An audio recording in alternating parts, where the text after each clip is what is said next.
सुप्रभात बच्चों। आज की इस हिंदी कक्षा में आप सभी का स्वागत है।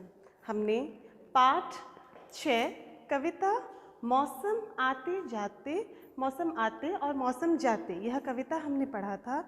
हमने कविता का पाठ किया था बहुत सुंदर तरीके से। आज हम कविता की पंक्तियों के भावार्थ जानेंगे। कुल मिलाकर कविता में 4 पंक्तियां हैं। तो पहली पंक्ति मैंने लिखा है। तो पहली पंक्ति क्या है बच्चों? देखो, एक साल में मौसम 4, सर्दी गर्मी बरसात बहार, गर्मी में सूरज तपतपाए, आम और तरबूज मन को भाए। आज हम इसके अर्थ अभी जानेंगे। तो एक साल में मौसम 4, हमारे एक साल में कितने मौसम होते हैं? 4, जिनको हम मुख्यतः उनमें 3 हम मौसमों को अनुभव कर सकते हैं। वो मौसमों का नाम क्या है? सर्दी, गर्मी, बरसात। इन तीनों को हम अनुभव कर सकते हैं। बहार अर्थात मैं उनका लिख रही हूँ। पहले मौसम का अर्थ हम लिखेंगे। नंबर 1, मौसम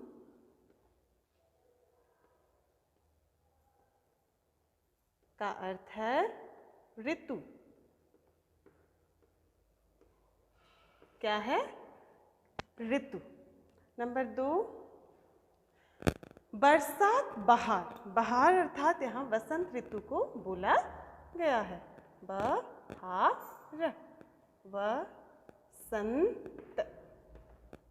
वसंत ऋतु को हम बहार बोलते हैं। गर्मी में सूरज तपतपाए। आपको पता है गर्मी के मौसम में क्या होता है? ज़्यादातर बहुत तेज़ गर्मी होती है। सूरज की किरणें हमें बहुत ही कष्ट पहुंचाते हैं। तो इसीलिए गर्मी में सूरज तपतपाए। तपतपाए अर्थात जलन होती है।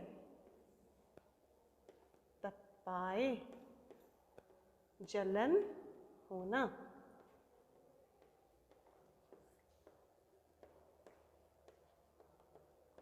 जलन होना। नंबर 4, आम और तरबूज मन को भाए। गर्मी के दिनों में ज़्यादातर कौन से फल हमें बहुत अच्छे लगते हैं?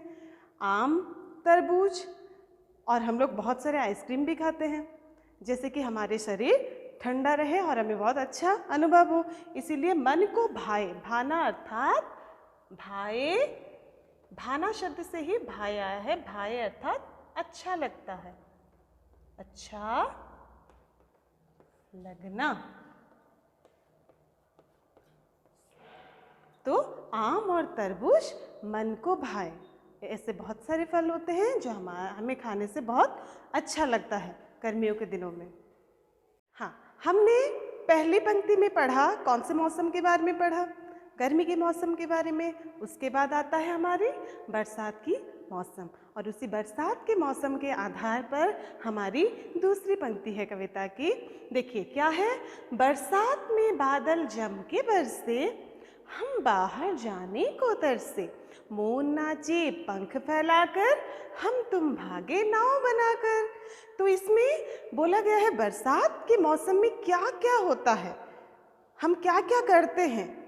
तो बरसात में बादल जम के बरसे। बरसात के मौसम में क्या होता है? जब अचानक बादल, काले बादल आ जाते हैं और बहुत जम के बरसते हैं, बहुत तेज बारिश होती है।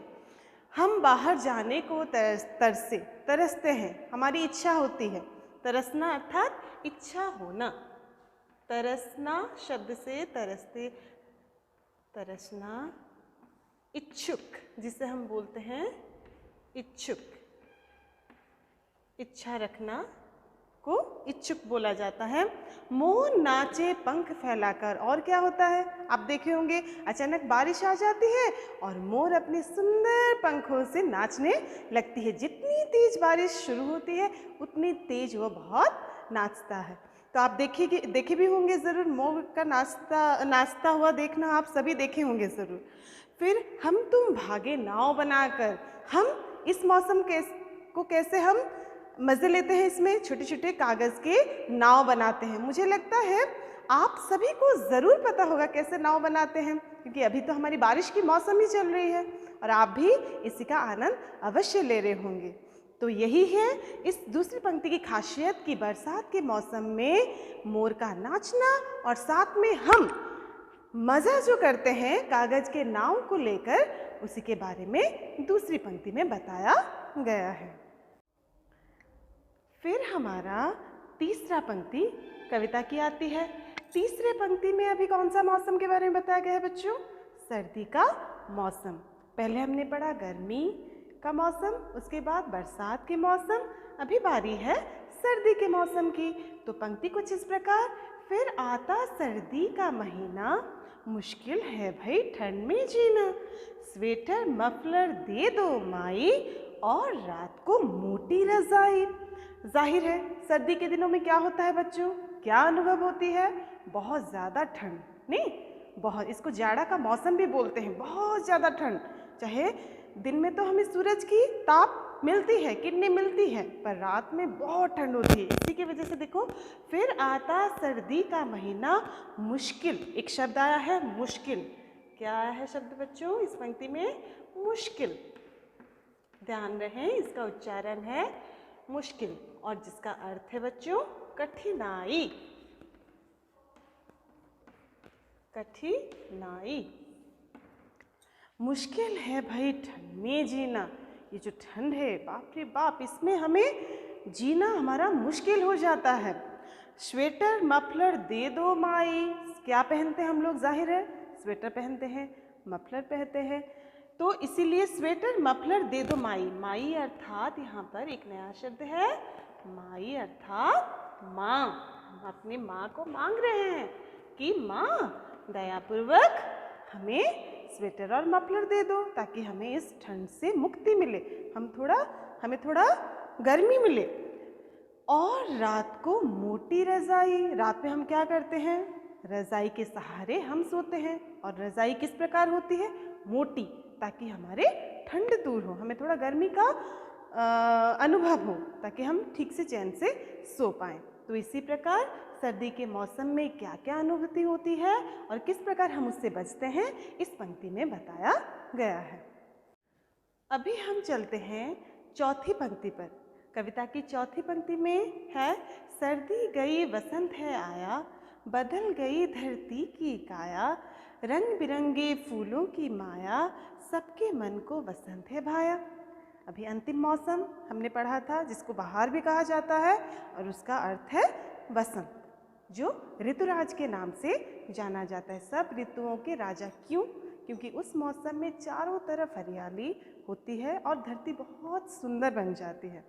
हर एक मौसम में, हर 3 मौसम में उसमें कुछ कुछ खामियां नज़र आती है, परंतु वसंत एक मौसम है, उसमें चारों तरफ धरती बहुत सुंदर बन जाती है। इसीलिए बोला कि देखिए, सर्दी गई वसंत है आया। अभी सर्दी का मौसम धीरे धीरे चला गया, अभी वसंत आ गया है।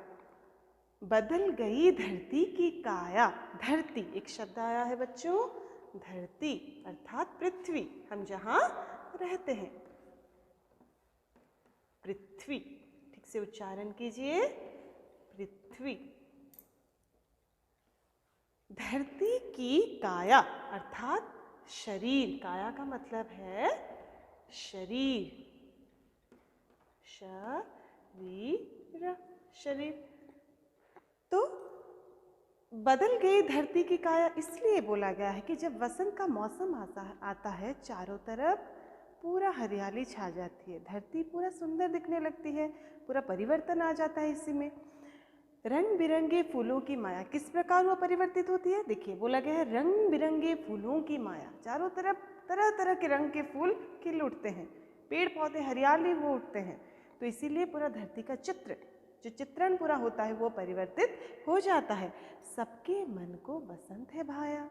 सबके मन को, जो सभी मनुष्य के मन को, सबके अर्थात संसार में रहने वाले सभी मनुष्य के मन को कौन सा मौसम भाता है? अच्छा, भाता, भाया शब्द,